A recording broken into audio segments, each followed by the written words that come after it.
Aha! Hi, everybody. Today's topic is humor, and my husband just gave me another funny movie because we're going to talk about those in a minute.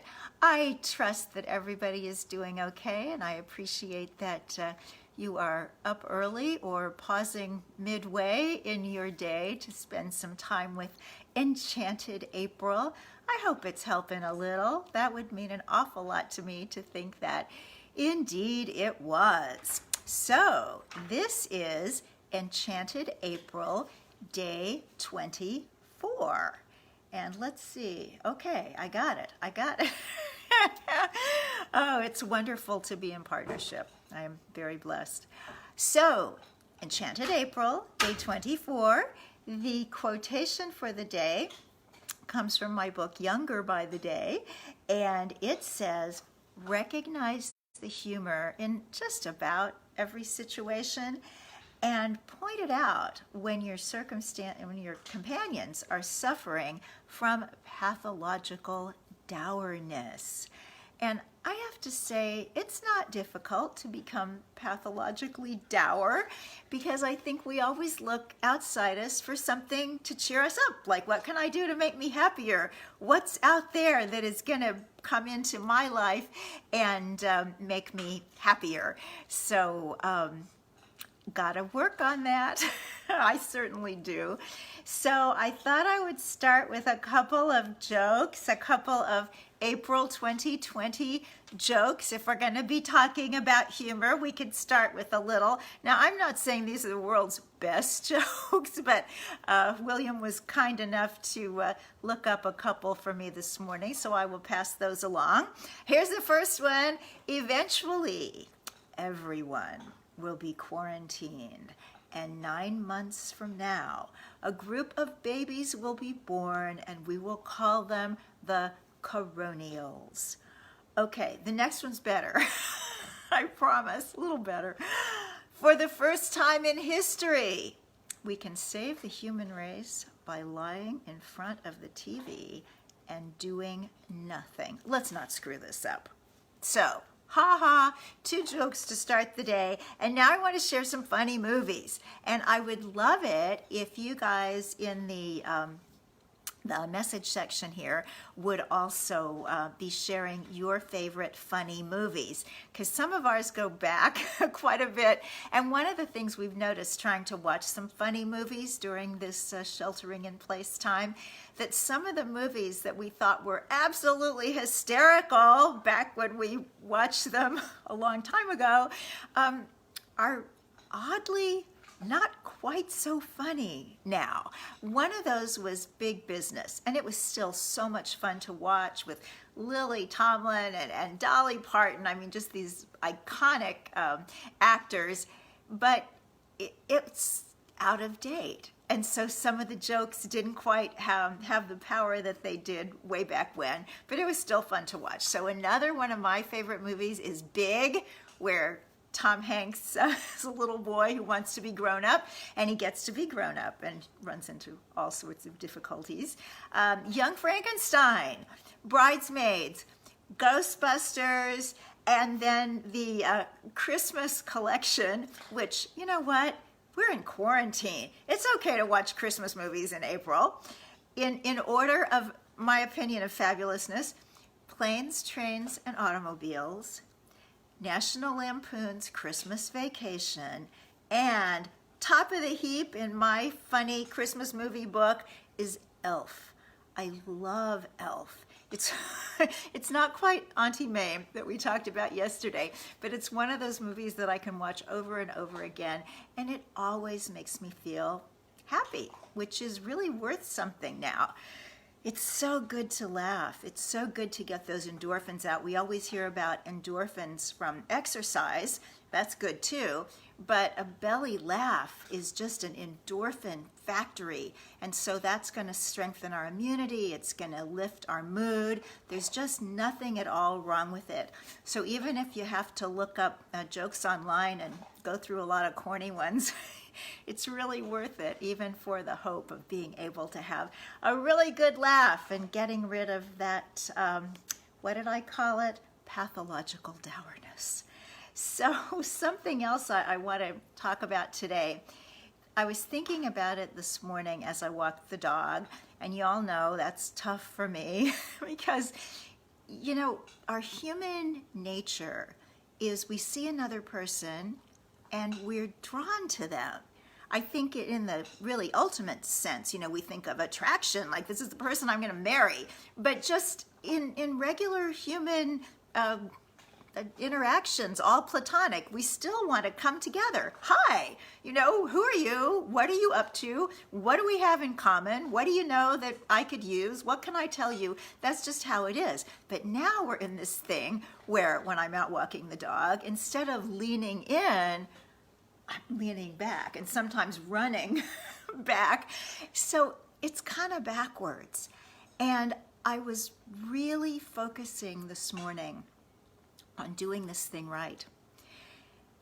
I was not alive, obviously, for either World War or for the Great Depression. I haven't been personally affected by any kind of hurricane or tornado or earthquake or anything of that nature. So this is really the first time that I personally, and probably a lot of us, have been tested by something completely outside our own lives. Probably 90% of the difficulties we face in life is somehow of our own making. Maybe not 90%, that's arguable, but quite a bit. But then here comes this thing that we'd never even heard of until 3 months ago, and now it is impacting all of our lives. So something that I do know from people who lived through those other big world negative experiences is they talk about how they were then and what they did then. And even if they did something cowardly or something noble when they were 15, and they're talking about it when they're 90, there is an energy to that memory and that recitation that's unique. And we're going to have the opportunity in the future to reflect back, remember, talk about what we did now and how we were now. So to me, it's really important that, as we've all heard the very powerful Winston Churchill speech when he talks about our finest hour, this might not be my finest hour, but I sure want it to be a decent hour. I want it to be an hour in memory when I can know that I was generous to a degree, selfless to a degree, because I know I'm not going to be Mahatma Gandhi and Mother Teresa. I'm just not there yet. But I need to be as selfless, as generous as I can possibly be each day. And I think asking the great beneficence for a little bit of extra strength each day to do that a little bit better. Somebody was also telling me how I could repackage my fear.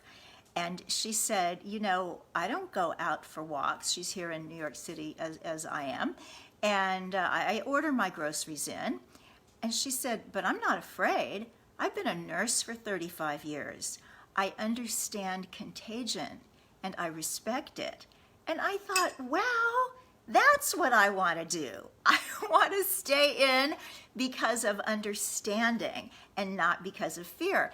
And that really meant a lot to me because I used to have fear of flying years ago. And I just didn't understand anything about aviation or how it worked. I kind of thought maybe there were angels under the wings, and if one of them got tired, too bad. But I spoke with an airline pilot, and it used to be whenever I would fly and there would be turbulence, oh my gosh, I'm just doing the last rites in my head. And this pilot explained to me turbulence. And he said, turbulence in the air, it's just like a rough road or rough seas. It's just air. And he explained how the air holds the plane up. The angels can take the day off.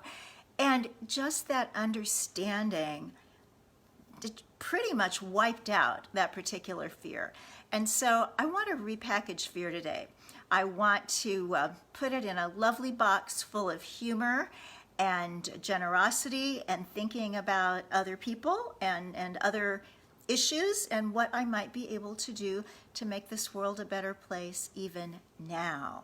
So I am looking here to see if anybody is telling me movie titles. Hi, Debbie Kramer from Maryland. Thank you for being here. Hello, everybody. Familiar names, new names. Seducing Dr. Lewis, Canadian humor. Okay, is that a movie? Tell us, Kandira. I don't understand. Maybe because it's Canadian humor. Can we expect Enchanted April to Exquisite May? Marvelous May. You know, I don't think so. This is a lot of work, and it doesn't seem like it. It just seems like I'm standing up here talking. But I think that for May, I'm going to go back to teaching the 2 yoga classes a week that I do here in my building, but do it via Zoom. I kind of rehearse that, but I don't really understand. I mean, it's one thing to stand here in the box and talk to you, and it's another thing to be doing sun salutation and be able to be seen in a Zoom. I know people do it all the time. I just haven't perfected that yet.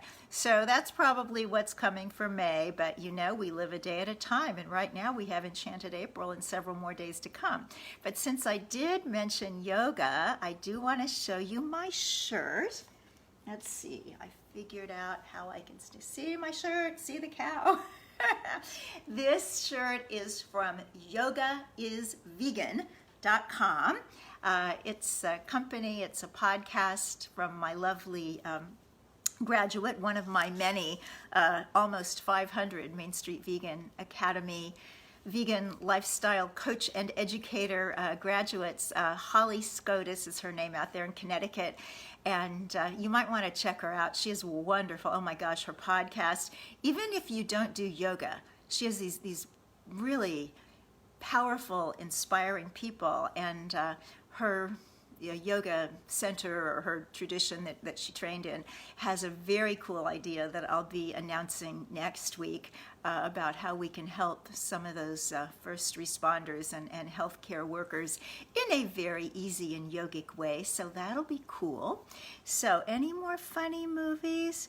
Ooh, French with English subtitles. Oh, Kandira, I'm not sure I could laugh if I was reading subtitles. That would be a good brain exercise, wouldn't it? I like French. I like French movies. Every now and then, I still think that I will learn all of those verb tenses. It just hasn't happened yet. So thank you all for being part of this today. It's wonderful to have you. If anybody has a question or anything else that you would like to discuss this morning, I'm happy to do that. In the meantime, I'll just scroll, which makes me really happy to see all these wonderful names. Irene Gordon Rizzo. Irene Gordon Rizzo is another person that we should all know. She's a Pilates expert, wonderful vegan animal activist, and she's written a perfect book, The Mountain of Youth. So the quote for today comes from my book, Younger by the Day, and Irene has this fabulous book, The Mountain of Youth. So if you're interested in youthening, that just might be a pair of books to read during this time when we have lots of time to read. Although I have to say, I'm not having a lot of time for anything. I don't know how I can stay so busy without going out, and I think it's probably the cleaning. Someone suggested my 8-year-old start keeping a journal to reflect back on this time in history. Ooh, powerful way for a child to channel experience and fears into a therapeutic process. Oh, Heidi, wow, that's beautiful. And we could all do that. In fact, that's what was suggested early in Enchanted April, that at least for this 30 days you keep a little bit of a journal. I'd be interested to know if anybody's actually doing that. And yes, Patricia, when I offer yoga, can you guys, can you be included? Oh, absolutely. That's one of the things that's been really interesting in this time of Zoom, that I'm used to gatherings and committee meetings and things that are just, 8 people around a table or whatever it is. But all of a sudden, there are the 8 people around the table, and here's somebody from Turkey, and here's somebody from Lebanon, and here's somebody from Australia. It's just like, how did this happen? And so this is where I'm getting a lot of hope, and this is what I'm going to finish with today. It's not exactly humor, but it sure is happy making. Oh, I know a word for happy making. Do you like spelling bee words? I heard the National Spelling Bee is canceled. So sad for those kids who had so much invested in that. But there was a movie, I don't know, 10 years ago, something like that, about spelling bees, and Starbucks was doing a kind of promotion where they put up all these weird words that nobody knew what they were. And I walked in one morning, and the word was eudaimonic. It was EUDAEMONIC, and it means happy making. It means capable of producing joy. Now, why isn't there a word that we all use every day that is capable of producing joy? Anyway, eudaimonic. And I was going to tell you something eudaimonic and happy making. And I think that when I went back to Starbucks in my mind, everything went blank and I didn't remember it. But I'll have it for tomorrow. So we'll just stop now and continue then. I wish you guys love, light, happiness, wonderful journal entries, and lots of good jokes. Bye, everybody.